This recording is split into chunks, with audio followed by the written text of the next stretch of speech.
Meie ettevõtte Restate tegeleb igapäevaselt kinnisvara arendusega, investeeringutega ja klientide nõustamisega.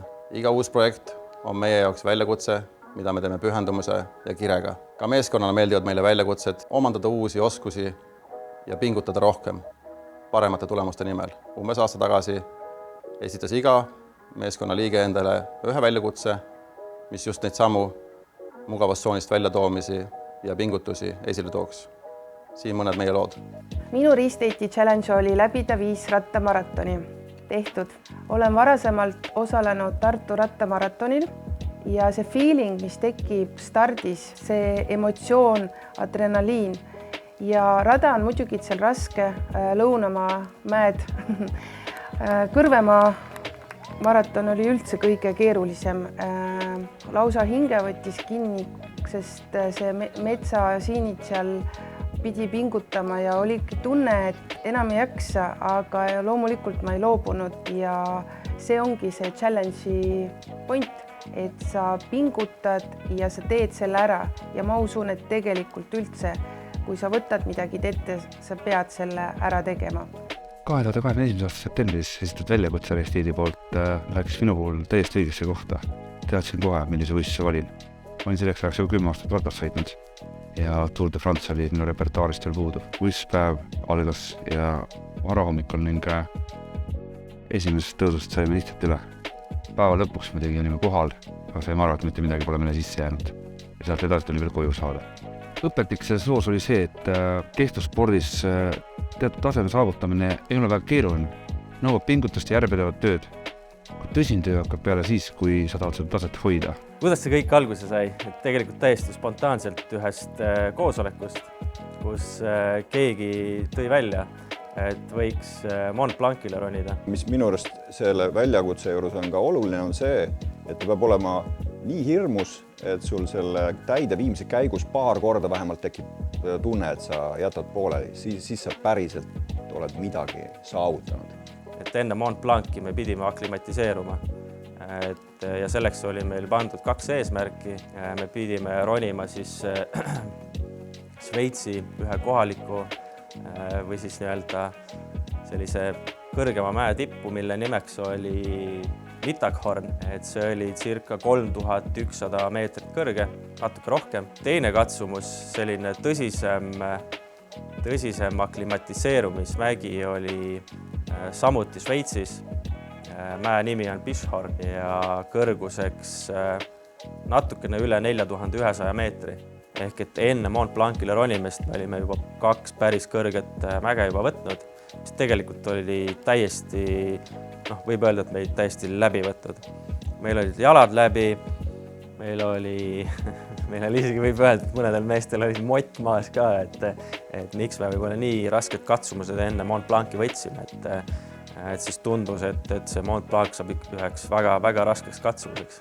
Tulime sealt alla, aklimatipäev oli 12 tundi, see on 12 tundi väikeste puhkustega, kui sa võtad energiakeeli või midagi vedelikku. Ja siis alla tagasi jõudes on sul põhimõtteliselt 12 tundi tööd tehtud. Me olime täiesti läbi. Ja nagu Toomas ütles, et motid olid nii maas, et siuke tunne, et nüüd läheme koju. Meil oli selline huvitav kogemus, et meie seongus seong on siis see, millega me kõigega koos oleme.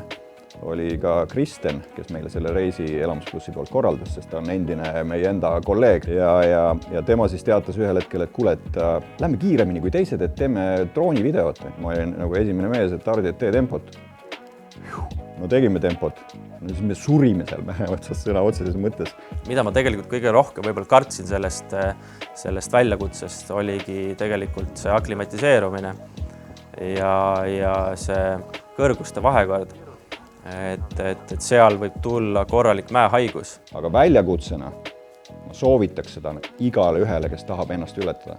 See on täpselt nii võimatu ja täpselt nii hirmus, kui üks uus asi peab olema, mida sa tahad saavutada. Ja täpselt nii teostatav, et sa valmistud, oled iga asja läbi mõelnud ja teed selle ära ja selle võib-olla ei tekkigi ühtegi ohtlikku olukorda.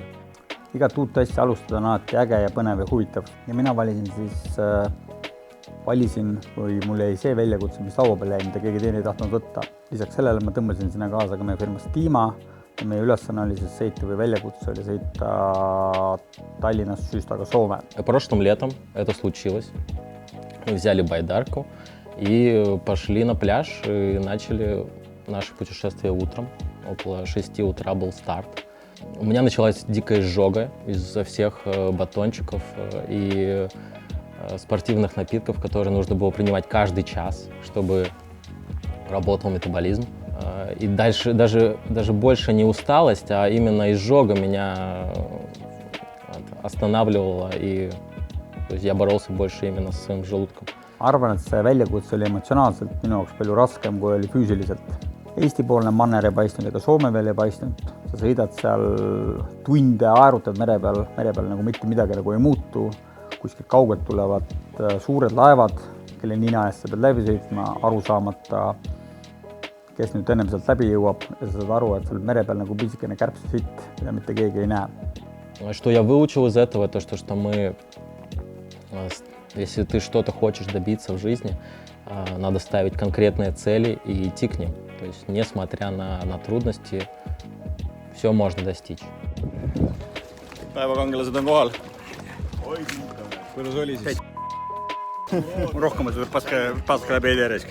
Aga igal juhul me tegime selle ära ja see oli põnev väljakutse, mis on kindlasti meeles terve elu. Ja see oli meile justkui nagu õppeväljak, mis taaskord tuletas meelde, et kui oluline olla oma asjades järjekindel, pühendunud ja distsiplineeritud, kui sa tahad midagi saavutada või teha midagi suurt. Minu väljakutse oli hegeldada head enneaegsetele lastele ja nende vanematele. Lubasin oma kätega valmis teha vähemalt 10 väikest hegeldatud jängut. Mina valisin hea tegevuse, sest tahtsin, et kellegi jõuluaeg oleks veel parem tänu mingile üllatusele. Hea tegevus oli tehtud Tartu Ülikooli kliinikumile. Hegelda head aktsiooni näidati ETV saates Ringvaade ja ka raadio R2 kutsus mind keskpäevases saates, kus ma osalesin koos lastearstiga Reeta Raukas. Kokku oli üle antud Tartu Ülikooli kliinikumile rohkem kui 300 mänguasju.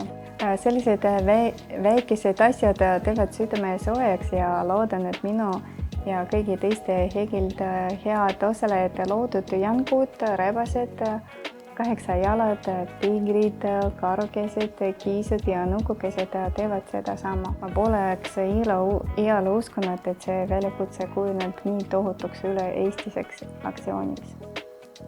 Ja sellega ei ole meie väljakutsed lõppenud, sest uued on juba käsil ja neist kuulete peagi.